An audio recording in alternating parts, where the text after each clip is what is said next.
A friend of mine who had left a company to go independent said a thing that has always stuck with me, where they said, I just want to sink or swim entirely based on my own decisions, right? Like, I want to, like, if I succeed, I want it to be me.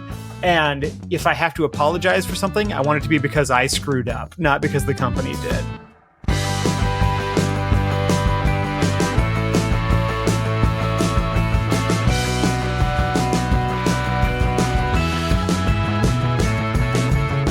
Hello, and welcome to Most Writers Are Fans, the show where we look behind the scenes at how our creators build careers out of their passions, one decision at a time. I'm your host, Terry Bartley. Today I'm joined by James L. Sutter, creator of the Starfinder role-playing game and former creative director at Paizo. While many listeners might know him from his work in tabletop gaming, James has recently turned his attention to fiction, particularly young adult literature. His books, Dark Hearts and The Ghost of Us, are both heartfelt, queer-forward explorations of identity and grief, grounded in the emotional honesty you don't always expect from a writer with a background in dragons and space goblins. In this episode, James and I talk about being versatile as a writer, how skills from game design, journalism, and marketing can transfer into fiction writing, and why embracing that range might just be the secret to building a sustainable creative career. So thanks so much for joining me, James. Hey, thanks for having me. So James, tell me a little bit about why this topic appealed to you. And I think I have some suspicion, but go ahead and delve into it. Well, I mean, so I have done a number of different things over my my writing career, but the big career switch for me was a few years ago. I had come up through the tabletop role-playing game industry and was very much in that world. So I was the co-creator of the Pathfinder and Starfinder role-playing games. I had worked on Dungeons & Dragons. Done a bunch of stuff like that. I'd published I'd written a couple of tie-in novels for Pathfinder and comic books and video games and all sorts of stuff tied to the gaming world and the adult science fiction fantasy world. I had two adult fantasy novels.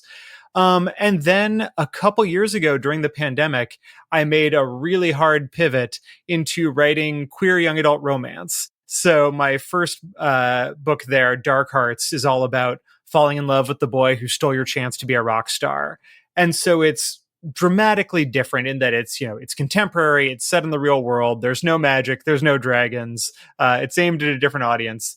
I think it's about as far as you can get from what I was doing before, which, I still do some game design. I still love doing adult science fiction, fantasy, and horror, but my career really turned in its focus from adult science fiction and games to young adult romance. And so that's the big shift. And I also should note that like 7 or 8 years ago now, I left my position as the creative director of Starfinder and the executive editor for the Pathfinder novel line, and all that kind of stuff at the Paizo, the company that was doing that. I left that in order to write full time. So I'm now just a freelancer. I can still get to work on Pathfinder and Dungeons & Dragons and stuff like that, but I'm full independent now. Yeah, and I felt that this was an important topic because I do think that as authors, we often are sort of called on to do this. And I think that it's something whenever you first get into it, you don't realize is like a skill that you have. But I think that's something that I've learned about being a writer is that if you're a good writer, you can usually find your way around in most genres. You just have to sort of like get the hang of it again. And I think that a lot of especially a lot of gig work, like I wrote for Screen Rant in the past. You can get whenever you need money, like I wrote there for the pandemic. It's a way to sort of pivot and find a career path, even if just temporarily. And I think that it's important to be able to be flexible and have multiple skills, because the truth is it's hard to make a living as an author. And I think that having multiple income streams is worthwhile, and trying to identify how to do that in your skill set and sort of in your lane makes a lot of sense. Oh yeah, absolutely. And, I've always, even when I was in sort of the role-playing game world, I still tried to do a lot of different things, right? I was always doing fiction and games and comics and video games, really trying to spread it around, because like you say, as a freelancer, it can be very dangerous to put all your eggs in one basket, because that company goes under, that company gets bought, whatever.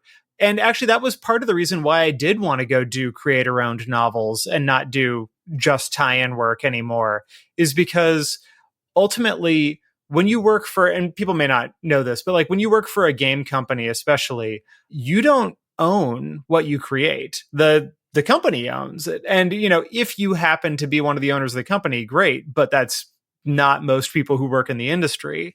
And so, people might be surprised to realize, like, I had that experience of working for 13 years at Paizo and, got to participate in a lot of really big successes. And I'm so proud of everything I created there and got to work with other people to create. But at the end of the day, I don't own any of it. Like even the novels that I wrote, Death's Heretic and the Redemption Engine, which are sort of like a Blade Runner meets Dante's Inferno, kind of like a noir detective thing, but in the Outer Planes. Like, I love that main character, Salim. I love that world. People will ask me when I'm going to write a third novel, and the answer is I don't have any choice over that. Like, if Paizo wanted to hire me to write a novel and, the financials worked out, like that would be great, but I don't have that choice. And I think that really surprises folks. And so one of the reasons why I really wanted to jump to doing creator-owned stuff was to have things that I could own, that I knew if a series caught on or a character caught on, I could continue to work with that and not be beholden to anybody else. And now, of course, you can do that in many different genres. I didn't have to jump genres to do that. During the pandemic, I needed something different, man. Yeah. Like I just needed a change. And I was reading all of this young, like specifically queer young adult romance, like Red, White, and Royal Blue and all that stuff. And it just was filling me with so much joy in an otherwise really dark time that I decided, I want to see if I can do this. I think it's smart to do that too, honestly, because what I've noticed, because I've been writing, over the summer, I've been trying to sort of like expand my writing portfolio in different ways. And the thing that I've noticed is that if you try to do the same genre in everything, then you get real burnout. Sure. And also you get real confused because it's like, where does this fit in? Am I writing this book or that book? And it's just hard to keep track of.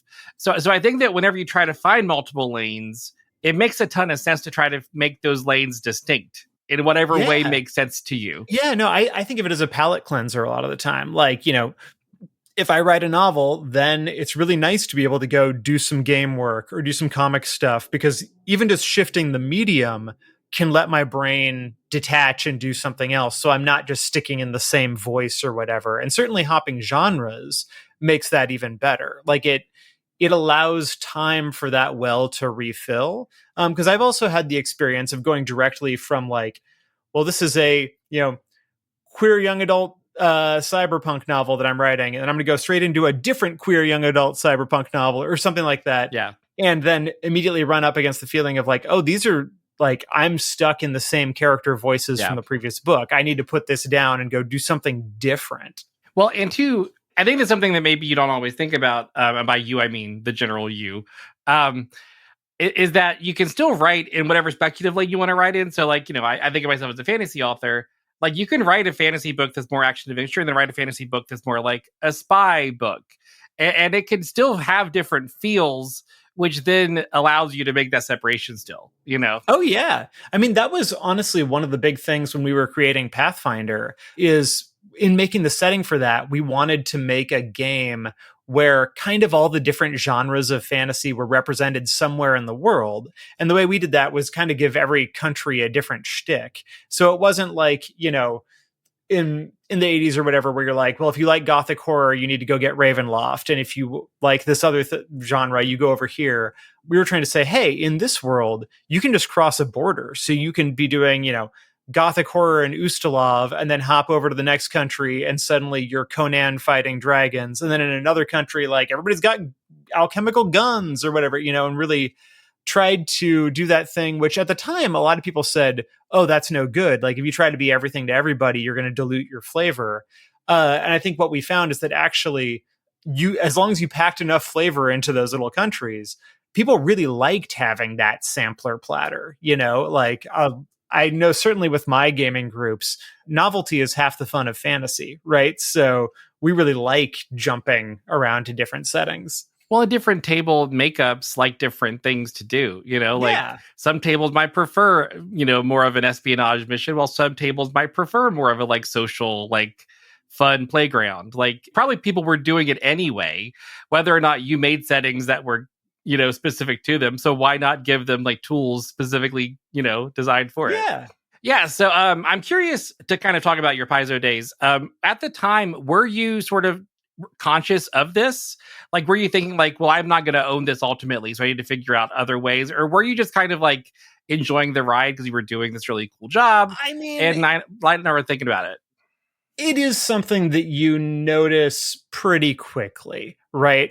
You go in there and you're like, well, we're a small, scrappy company, but if we get a big hit, we'll all get rich together. Yeah. And then you get a big hit and you don't all get rich, right? And there's different reasons for that. It wasn't the sort of thing where the owners of the company were sitting there raking in millions while the staff were not. It wasn't that sort of thing, but it is the case that even even by the time I was a creative director, you are not in control. You don't get to make the final decisions. The person who owns everything gets to make the final decisions. And so, even if you agree with the leadership most of the time, you're never going to agree with corporate leadership 100% of the time.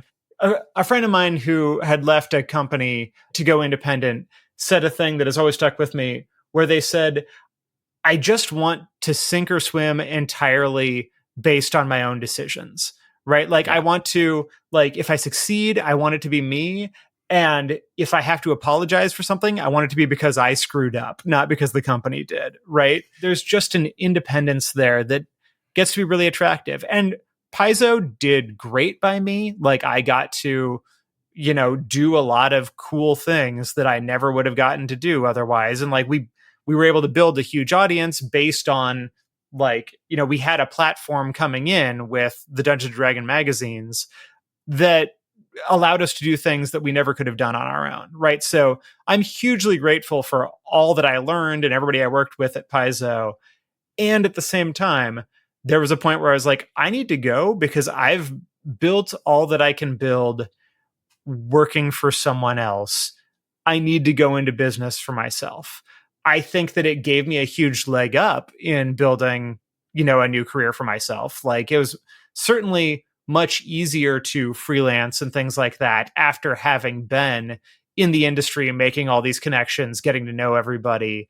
And even just the training, working inside a company gives you incredible training to be a freelancer because I was the one hiring the freelancers. So I know what I loved to see or what drove me nuts. And I could take that knowledge into my freelance career. That's one of the reasons why I always tell people, one of the best things you can do with writing is be an editor or even a slush reader for a while, because you'll very quickly find out, if you're reading submissions at a small literary magazine or something, within the first day, you will have a list of things that drive you nuts or things that you really don't want to see in a submission.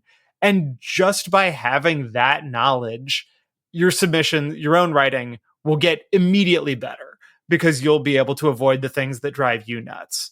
So the reason I wanted you to sort of chat about that is because I think that it leads to important framing of these kinds of gigs, because writing is a career, right? But working for Paizo is a job, and I think that that's something important to kind of frame your mind around. Oh, and freelance or tie-in work is in between, right?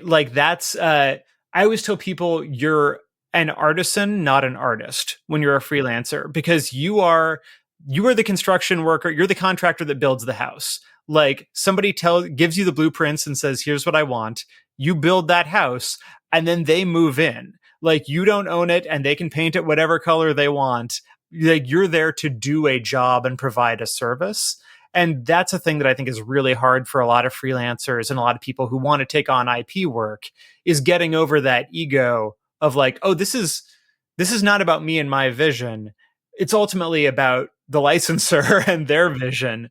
And you can put as much of yourself into it as you want to, but I think it really helps to have your own thing on the side so that you aren't I've seen so many people working for big games that they pour their heart and soul and all their personal creative energy or whatever into this thing that they don't own. And then when decisions are made over their heads or whatever, they're just crushed in a way that, for me, who always wanted to have something going on the side, even when I was working my way up through Paizo, I still was always, writing short stories or whatever on the side, or had a band, or had something that was a creative outlet that was mine that I could make decisions in. And I think that's really healthy if you're going to be in one of these situations, because it then allows you to go into the meeting with 12 other people who also are brilliant creatives and have their own ideas. And like, it lets you let go of the idea that you're going to make all the decisions, even as a creative director. I mean, I remember somebody telling me one time, like, oh, well, you're the creative director, you get to make all the decisions. And I was like, oh, no, that is absolutely not true. Because a good creative director, you are both trying to accommodate the requirements of the people above you who have the purse strings and get to make the decisions, but you're also trying to accommodate all the people below you who have, if you're going to be a manager, you want to facilitate people having their best ideas. Like, you want your team to feel ownership and feel like creative satisfaction and whatnot. So as much as you can, you want to like set the guidelines and then get out of the way, right? If you try to do every little thing yourself, you're probably a terrible creative director. At that point, you should just be writing it yourself. And that's not an easy thing to do, because obviously everybody thinks their own ideas are beautiful and perfect, but learning to get out of that space and giving other people the space to play is, I think, crucial in being a creative director. Yeah, and I think that that's sort of the way to think about these sort of like freelancer IP gigs, is like, you're doing this thing because ultimately what it is for you as a writer is a way to supplement your income, right? Like, that's the point of it, is that here's some guaranteed money, because let's face it, whenever you're writing your own stuff, you have no idea how much money you're going to make on it. Like, it's all a gamble. It truly all is.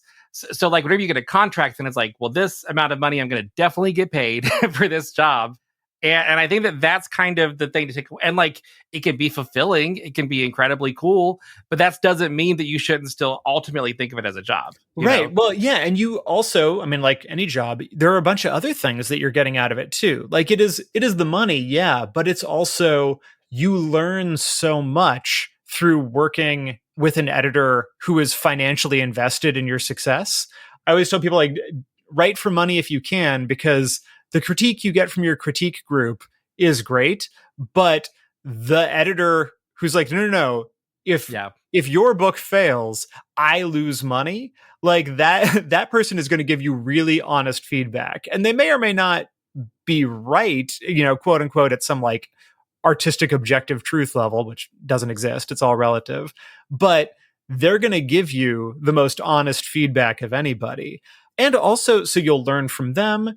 You also, through IP work, can gain connections. You can gain fans. People can be introduced to you through Pathfinder or Dungeons and Dragons or Star Wars or whatever, and then potentially follow you to your creator-owned work. Now, I want to emphasize that most people don't. Like, most of the time, fans of tie-in work or fans of games are fans of the property, not of the author. Yeah. So if there's 100 people who read my Pathfinder novels, maybe 5 of them will come read my queer young adult romance. I mean, that's probably optimistic, but like, that is still something. And it certainly gets you a lot of experience that you can then take to other editors. But, and we'll get into this later, but at the same time, it's sort of a weird mix where like the experience is really useful and how much it transfers is, simultaneously 100% and 0%. Like the connections that you make in one industry, taking it to another one. Yeah, I'm curious about sort of like your perspective on that too, because like you say, like, you learned a lot at Paizo about like what it makes a good product, while you guys were sort of identifying that kind of stuff. How have you kind of brought that knowledge into your own stuff? Like, have you tried to incorporate lessons learned there? Yeah, well, I mean, there's lots of stuff. There are things that I learned along the way in Paizo. I mean, the honest truth is, I started working at Paizo when I was 20. So everything I know about writing I learned while I was at Paizo, so it's Yeah. a little bit difficult It's hard for to me. divorce what's Yeah, exactly. How much is just learning through doing. But I certainly learned early on, like what sort of things caught people's attention. I always say that for the first like year that I was at Paizo as an editor, I was just trying to learn what was cool by seeing what made like my coworkers' eyes light up. And that really helped inform my taste. And I mean, there was stuff about like story structure and things like that, how to build a world. And so those definitely came right on over. Like anything about story structure, plotting, how to build a synopsis. Like one of the best things about working at a game company first was I learned how to write an outline. Because if you're going to do tie-in, you have to write the outline first. Nobody wants to pay you unless they know what they're going to get in advance. So in doing that, I've discovered that for me, who'd always been terrified to write novels because it just seems like this vast undertaking, how could I possibly find my way there? Having that outline gives me a security blanket. You know, even if the outline is going to change as I write, and I have the freedom to change it now with my creator owned stuff, knowing that it's there keeps me from being terrified that I don't know where I'm going. Like I have a map. It might change, but I have a map. And so like that's one of the biggest things. But even, you know, there's stuff where when I was writing Dark Hearts, which is set in Seattle where I live, I was really trying to think of Seattle as if it was a fantasy city. And so I was like sitting down and thinking to myself, like, okay, what are the top 5, you know, cool, iconic locations in this neighborhood that I want to take people to? Because that's what I would do in a, you know, if I were writing a gazetteer, you know, a guide to a fantasy city, what are the things that I would illustrate? What is the art order I would write for this book? How can I get that in the book right now? You know, so stuff like that, thinking about it from the perspectives of different media, I think is really useful. Something I always ask people when they're writing a book is, what would you put on the cover? Like what is the scene that you would illustrate that's really going to catch people's eye? And if you don't know, like find out, figure that out early, because you're going to have to, ideally, you will have to order that cover. Go for it. And that's something that I directly learned when I was editing the Pathfinder Tales line with, you know, we did like 40 some novels that I was commissioning from different authors.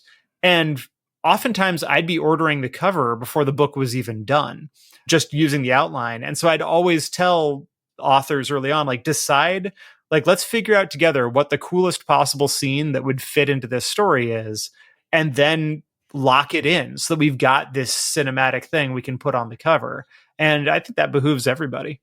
So just to sort of piggyback on what you were saying, like, first of all, I will echo having an outline is like whenever I first, because I tried to like pants it, right? Where you're just sort of like writing off the top of your head.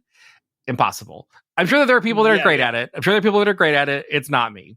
Having an outline was like life-changing for me, because just knowing where I was going whenever I could sit down and write and say, this is the chapter I'm writing, was like a life-changing thing for me as a writer, because it wasn't just me kind of like guessing what happened next. Yeah. But then I will say too, about what you were talking about, like sort of like building out a game world, things like that. I have 100% brought in like my skills as a like tabletop player in my writing. Like I think that a lot of what I write is very much based on like, what decisions would this character make if I were playing them? Right, like right. what, and I think that it really helps you go into the mind of those characters, and two, like I think it's really smart to think of like what are your like 5 key locations that are going to be like places of interest, because it helps you figure out where you're going to set your scenes. I mean, like sitcoms do that, right? Those are the sets they build. Right. Like Friends had the coffee house and the apartment and the like, it's the same concept. Yeah. Well, and I think it is helpful to also just think visually sometimes, right? Like I think as prose people, we don't necessarily stop and think, like, what is the background here? But I think that when you work in a visual medium like video games or comics or role-playing games, you're sort of forced, even just by the art order, to stop and go, okay, but what is cool in the background that people can be looking at? And that way, if you have a story like a romance that really is all about the 2 characters, you don't want it to just be two talking heads, right? Right. You want to have that cool background. And as soon as you stop and make yourself put it in, you'll find it filtering into the rest of the story in really interesting ways. And actually, something that I learned about writing that I think I took the other direction and now I bring it into more my game stuff is going the opposite way, where deciding on characters' internal landscapes in advance allows me to make the action scenes or whatever more interesting. So if I'm writing like the Starfinder comic book series, like when I've got that, yeah, maybe it's a big scene where they're having a shootout with aliens with laser guns. But if I know that, okay, well, this character, I've got a whole team. It's like the X-Men or something. Like, if I know that this character is worried if they're a good father or not, and this character is worried that they're being replaced on the team, and this character is in love with this other character, but that character, knowing what all those dynamics are and where everybody is at on their internal journey, like their character arc over the course of the series, even if they don't talk about it, knowing where each of them is at allows it to bubble up in ways that will make the scene much more compelling, because every little action suddenly has multiple meanings, right? They're not just dodging out of the way because it's a firefight. They're dodging out of the way because they are shielding their child or tackling the person they love and out of harm's way or whatever. Like, everything is so much more resonant and meaningful. And I think something writing romance really taught me is that we're all social apes, and like what we crave is gossip. Like, characters are what bring us back. Like, Star Wars is awesome, but it's Han Solo that brings us back. So I think cross training across different industries is really useful. I feel like this conversation has become less about reinvention and more about just like the value of cross training in different industries.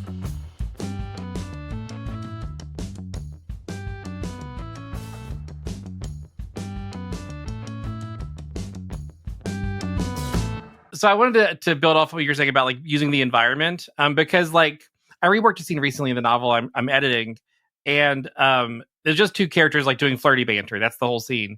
But then I realized they were in a bar, and I needed some sort of like body language that I could incorporate. And I made one of the characters start fiddling with a bottle cap, and it changed the entire scene because like there was like metaphors for the bottle cap that I could involve, and it really like made it more human because you could visualize the conversation. And it was all by incorporating an element from the environment that I hadn't considered. Like I think that those are things to really think about whenever you bring it in. Whenever you're kind of like, especially when you're reviewing work, I think you can catch like what's missing. Sure. Well, and I'll often, even when I'm doing something like comics, right? If I'm writing a comic script, sometimes what I'll do is not write everything at once. If there's a tense conversation that I know is going to play out over 5 panels or whatever, oftentimes what I'll do is just write the conversation with no descriptions, no formatting, nothing. I'll just write out the conversation and get the dialogue really tight so that it feels natural and correct, and like so that I can get that flow. And then I'll go back and I'll break it up into panels and write the descriptions and figure out what actions can be happening behind that dialogue to sort of make it all work. But I find that a lot easier than trying to write 2 lines of dialogue, stop, think about the background, write that in, then go do the next one. Like, I think it's fine to just sort of try to get into a flow for one part and then go back and add in the other part. So something else I wanted to ask you about, because you mentioned doing IP work and finding freelance gigs and things. Yeah. I think that probably a lot of authors are curious how to find those things. Could you talk a little bit about that side of it? Yeah. Well, I mean, I think so. Ultimately, depending on what type of freelance work you want to do, sometimes the best thing you can do is to make your own stuff. I think certainly if you want to write a novel for a big property, if you want to write a Star Wars novel, there's no point approaching Star Wars people because they're not looking to discover an author. They're looking for somebody who's established. And so if you go out there and go through everything that it takes to publish a creator-owned novel, then you've got a really good calling card that you can take to IPs that you like for games or movies or whatever and say, hey, I am an author. I can do the job. This book is proof that I can do the job, and I'm interested. Are you interested? That's how most of the authors that I signed when I was the executive editor for the Pathfinder novels was that sort of thing. I would go to science fiction conventions. I would look around and I would find who did I think was doing cool work on their own. And then I would say, hey, have you ever heard of Pathfinder? And, if they said no, maybe I'd talk to them about it. But, every few people you'd see an author and their eyes would just light up and they would start telling you about their character. And you'd go, okay, you're the right sort of person who might be interested in working on this property, because it really helps. You need to be both a professional and a fan, which is actually kind of a difficult combination. Like, you have to be deeply passionate about learning all the lore in the canon, or it's going to be an incredible trial, right? Like, you think writing a book is hard. Like, writing a book where the licensors, three different teams might be giving you different answers about what you can and can't do in it. Like, it's going to be a lot harder. So you got to really love the property. But if you want to get into working on games, working comics, I'd actually say is the same sort of thing, where like the best calling card is to make a small comic on your own. Go find an artist on Instagram or whatever, somebody who's just starting out, and then either hire them to illustrate your story, or say, hey, I've got an idea. Like, would you like to work together to develop something that we own 50-50? And it can just be a small thing, because like everybody needs portfolio pieces. It's really intimidating to approach an artist, but at the same time, if an artist is just starting out, they also need portfolio pieces and they might not be comfortable with writing. So like, those partnerships are hard to make, but they can be done. And if anybody's looking to try and get into comics, I highly recommend go look up Jim Zub's website. I think it's just jimzub.com. He's got a whole series of essays for free on his website about everything you need to know about breaking into the comic book industry, either as a creator-owned, or IP. And it's just brilliant. Like, everything that I know about comics, I learned from Jim. So, but if you want to get into game stuff, I would say look around at first look around for contests, because oftentimes big companies will have talent searches, stuff like that. I know Paizo used to do, I don't know if they still do RPG Superstar, but that was a contest. Or there were open calls for the Pathfinder Society organized play, where people could go, submit a sample and maybe win the right to write one of these sort of starter adventures.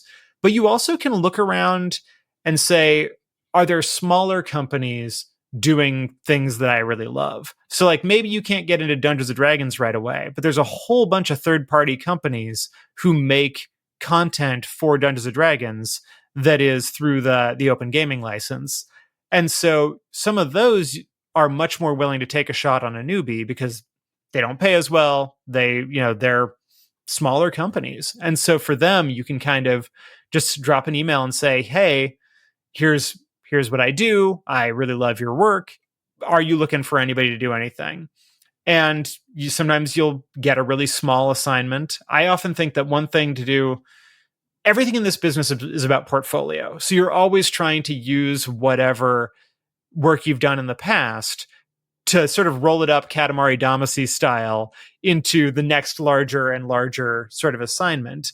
But the best way to like create a seed for your portfolio is to just make something. Like, make something, you can put it online, you can just make a PDF.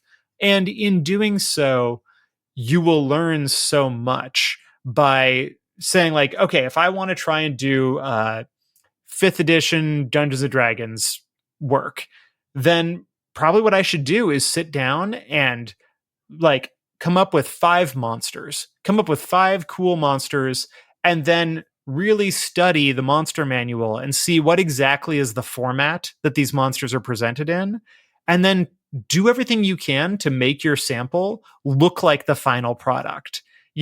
Make sure that you're bolding what they bold, make sure that your paragraph breaks hit when theirs do. If you can make it the same font, like, by God, try and do that, because your goal is, when you go to somebody and say, this is the sort of work I want to do, you want to be able to hold up something that looks like exactly what they produce, because then it's going to be much easier for that editor to imagine you working for them, because it looks like you already are, and so it's a little bit fake it till you make it. But I think that that's in addition to showing an attention to detail, which is like the number one thing you want in a freelancer, it shows both the attention to detail and the fact that you really want it. Like you wanted this job enough to spend time with no guarantee of payment to try and get a shot. And people who are getting bombarded with emails, as anybody who hires freelancers gets a ton of interest from people. And a lot of those people say, "Oh, I want to work in games or whatever, but I don't want to do any work unless I'm getting paid," which it's a reasonable emotion. Like I totally understand, but that's not how the industry works. And so if they've got 10 emails from people who say, "I would love to write for, your Pathfinder stuff," but one of them says, "And here's a 10-page PDF of an adventure I wrote that looks exactly like an adventure you would have published." Oh my God, that person is absolutely at the top of the stack. So just to sort of distill some of the things you said into bullet points, just for people to kind of to summarize. I'm all over the place.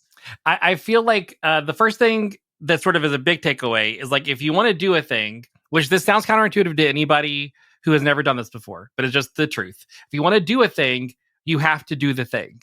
So yes, like, if you want to write a book, write a book. If you want to write a comic, write a comic. And then you have something to then show people that you've done the thing before, so they then can trust you to then produce one for their IP. That just makes a lot of sense, but I think it's hard to put your mind around until you think about it from the other side, right? Yeah. The other thing that I think you said that is important is that like networking is invaluable. Sure. Because I think that a lot of authors think of IP work as like querying, right? Yeah. Like it's like the same thing. You just have to send out emails and just hope that you'll eventually get a yes. But it sounds like building relationships is a big part of it, and like going to cons and festivals and like approaching people that you want to work with like a copy of your book in your hand and saying, "Hey, I'd love to work with you." It sounds like that would be far more effective than just sending an email and hoping for the best. I would say all of the above, because I think cold calling is actually also very useful. Like the way I got into the game industry was I was 20 years old. I had just gotten out of college. I had no experience other than like journalism and some short stories. And so I was looking around for magazines I could work for and saw that Paizo published Dungeon, Dragon, Amazing Stories, and one other magazine. And I saw that they were hiring an editor-in-chief for Amazing Stories. And so I cold emailed the CEO of the company and said, "Hey, I see you're looking for an editor-in-chief for Amazing Stories. I am totally unqualified for that job, but here's what I can do. Do you have any other openings? Are you looking for anybody?" And, now I understand that I got very, very lucky. But at the time, the CEO emailed me back and brought me in for a meeting. And I think that she just was sort of curious about, I had the moxie to email her. And so Lisa Stevens, the owner of Paizo, like interviewed me and then afterwards said like, "Well, I don't have any editorial positions, but let me see what I can find."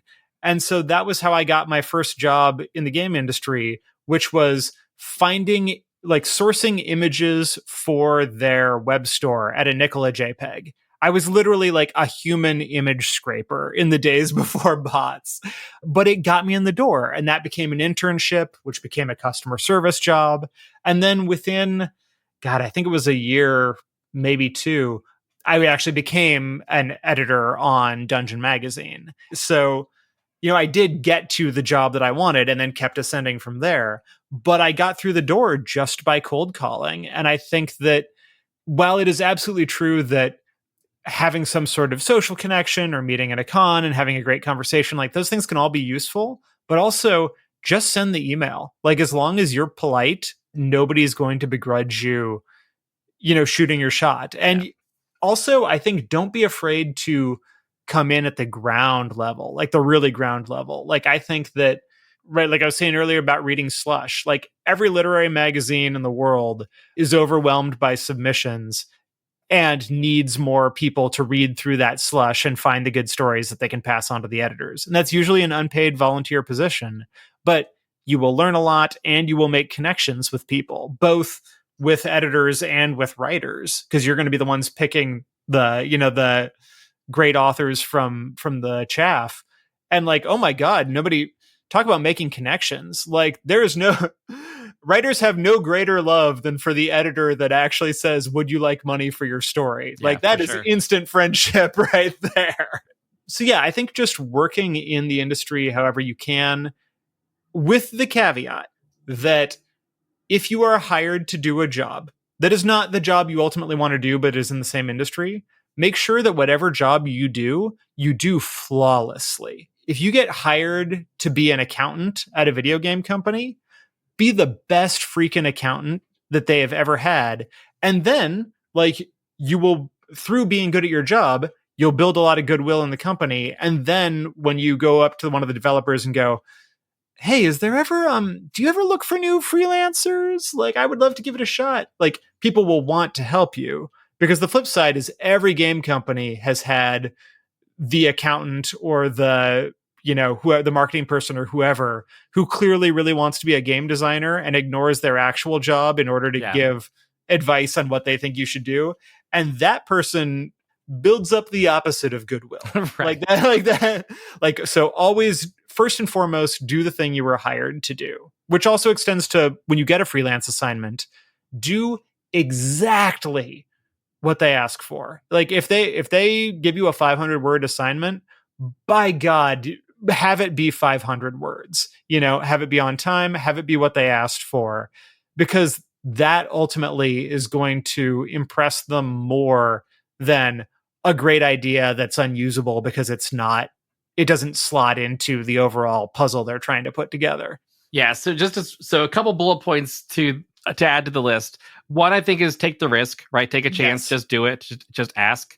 The second thing, which these other two feel counterintuitive, but one is to be willing to do whatever, enter wherever you want to, if you are really passionate about that specific thing, right? Like, don't work for DC if you actually want to write Star Wars books, but be willing to be at entry level, whatever that looks like. And then the third thing is also, I think, value yourself and understand that you already have skills that are worth honoring, whatever that means.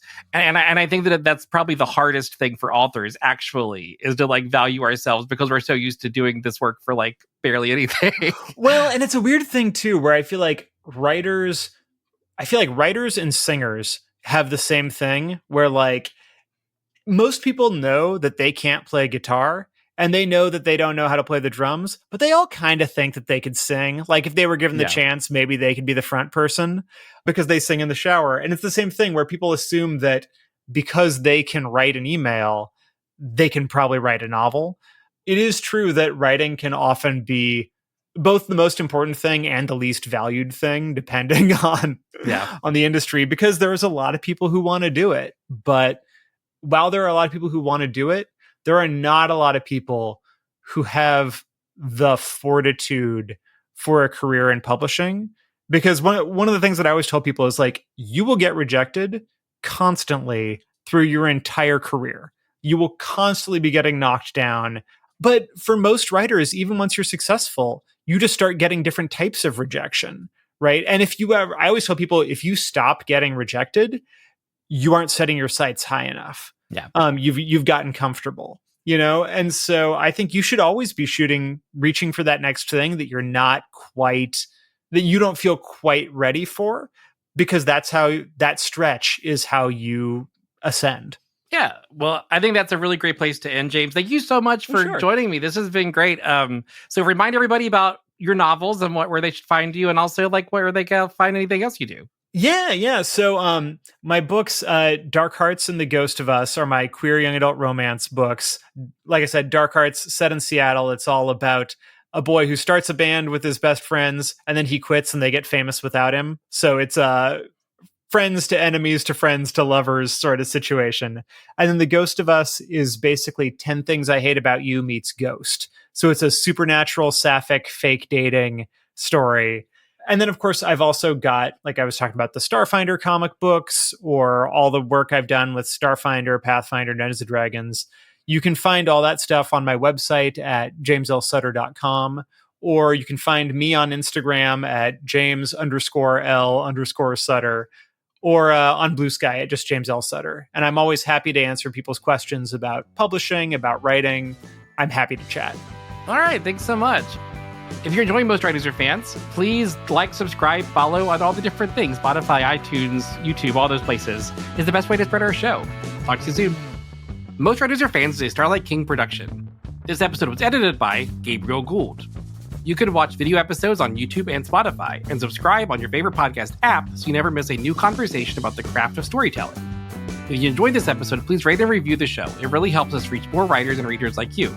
To leave a comment, send a message, or even record a voice message, visit mostwritersaretfans.com or email us anytime at press@starlightkingpress.com.